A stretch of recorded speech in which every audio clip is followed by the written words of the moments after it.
मैं हूं मोहित Munjal from directorsinvestments.com। इस वीडियो के थ्रू मैं आपको बताऊंगा एक अपकमिंग आईपीओ के बारे में। इस आईपीओ का नाम है ग्लोबल सरफेसेस लिमिटेड। ये अपना आईपीओ लेके आ रहे हैं, 154 करोड़ का इश्यू साइज है। इंपॉर्टेंट डेट्स एंड डिटेल्स यहाँ पे ऑलरेडी मेंशन्ड है, आप देख सकते हैं। इसमें मैंने आपको launch date, listing date, allotment date सब मेंशन्ड है। क्या इस आईपीओ में इन्वेस्ट करना चाहिए? इस वीडियो को एंड तक सुनिए एंड देन एनालाइज कि क्या इस आईपीओ में इन्वेस्ट करना चाहिए कि नहीं। ग्लोबल सर्फेसेस लिमिटेड ये क्या करते हैं? They are in the business of processing natural stones and manufacturing engineered quartz.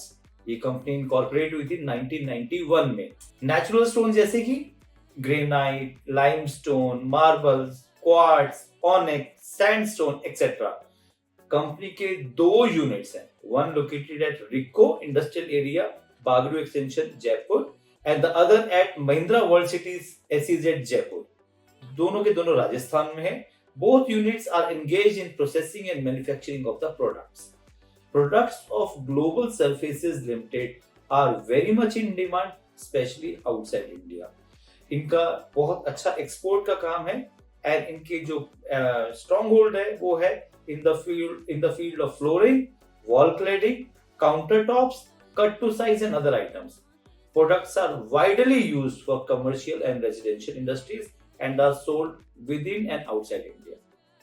Company का ये बहुत अच्छा स्ट्रेंथ है। अब हम जानते हैं कंपनी के क्या क्या स्ट्रेंथ है। Company has grown from a single category to multiple category stone manufacturing unit, which is a remarkable thing कि इन्होंने स्टोन मैन्युफैक्चरिंग यूनिट में ही अपने आप को इतना ग्रो किया है। इनका पास एक वाइड रेंज ऑफ पोर्टफोलियो है which is suitable for every person, every requirement.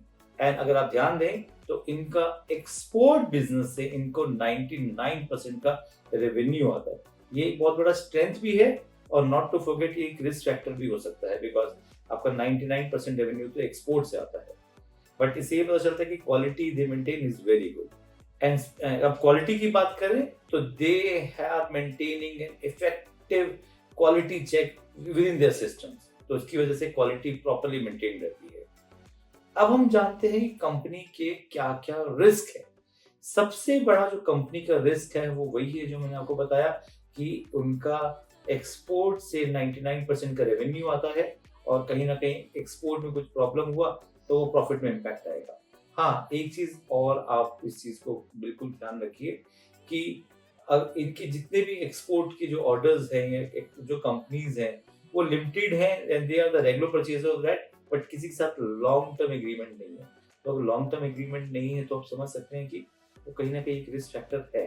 अगर वो डिजायर्ड क्वालिटी, क्वांटिटी या कुछ भी चीज नहीं बना पाते हैं तो उनके ऑर्डर्स रिजेक्ट हो जाते हैं। तो ये एक कंसर्न भी है। Though they are master in their field, but you cannot rule out these of the risks. Insufficient cash flow from operations or unable to borrow to meet the working capital requirements would definitely affect the business and its capital, because ये एक capital intensive business है, तो कहीं ना कहीं वो impact आता ही आएगा। Underutilization of production capacities, ये एक another problem है, because अगर आपकी production सही नहीं चल रही है तो कहीं ना कहीं आपका अंडर यूटिलाइजेशन की वजह से कॉस्टिंग वही रह रही है बट आपका रेवेन्यू जनरेट नहीं हो रहा है। तो these are some of the risk which are associated with this company. अब हम डालते हैं नजर कंपनी के मोस्ट इंपॉर्टेंट एस्पेक्ट पे, वो है कंपनी के फाइनेंशियल्स। ये है कंपनी के फाइनेंशियल्स आपके सामने। कंपनी का जो प्रॉफिट आफ्टर टैक्स है, अगर हम देखें 31 मार्च 2020 को था 20 करोड़, जो कि 31 मार्च 2022 को हो गया 35 करोड़। बट अगर हम देखें 30 सितंबर 2022 को अराउंड 13.5 करोड़ है, which indicates that they are not going in the right direction. अगर हम टोटल बोरिंग्स पर नजर डालें तो 31 मार्च 2020 को थी 53 करोड़, जो कि अगले 2 साल में हुई कम, और 31 मार्च 2022 को थी 37 करोड़, पर 30 सितंबर को देखें तो उन्होंने फिर से 50 करोड़ की बोरिंग कर दी है। तो कंपनी के फाइनेंशियल्स ठीक ठाक है। एक और भी चीज अगर आप ध्यान दें, 31 मार्च 2021 को था प्रॉफिट आफ्टर टैक्स 33 करोड़ और 31 मार्च 2022 को हो गया 35 करोड़, तो कोई बड़ा जंप नहीं लिया है। तो ये कहीं ना कहीं फाइनेंशियल्स ठीक ठाक है, not extraordinary great, but okay. अब हम ये जानते हैं कि कंपनी का ऑब्जेक्टिव क्या है इस 154 करोड़ के इश्यू साइज को निकालने का। One, they are going to set up a plant in Jebel Ali in UAE. वहां पे ये जबल अली फ्री जोन में अपना एक प्लांट सेटअप करना चाहते हैं, उसके लिए इनको पैसा चाहिए. And secondly for general corporate purpose. इनके जो प्रमोटर्स हैं वो मिस्टर मयंक शाह. अब हम जानते हैं कि क्या इस आईपीओ में इन्वेस्ट करना चाहिए कि नहीं. अगर आप इस आईपीओ को अवॉइड भी कर देंगे तो कोई फर्क नहीं पड़ेगा. अगर आपको इन्वेस्ट ही करना है तो आप 4-5 लॉट ले सकते हैं, not more than that. If you can skip, it's okay. If you want to buy, don't buy more than 4-5 lots. ये मेरा पर्सनल ओपिनियन है, बाकी आपकी खुद की मर्जी है. आप मेरे साथ इन सोशल मीडिया प्लेटफॉर्म मेरे साथ जुड़े रह सकते हैं, जहां मैं आपको रेगुलर अपडेट देता रहता हूं about different IPOs, different stocks, कौन कौन सा स्टॉक प्रॉमिसिंग दिख रहा है.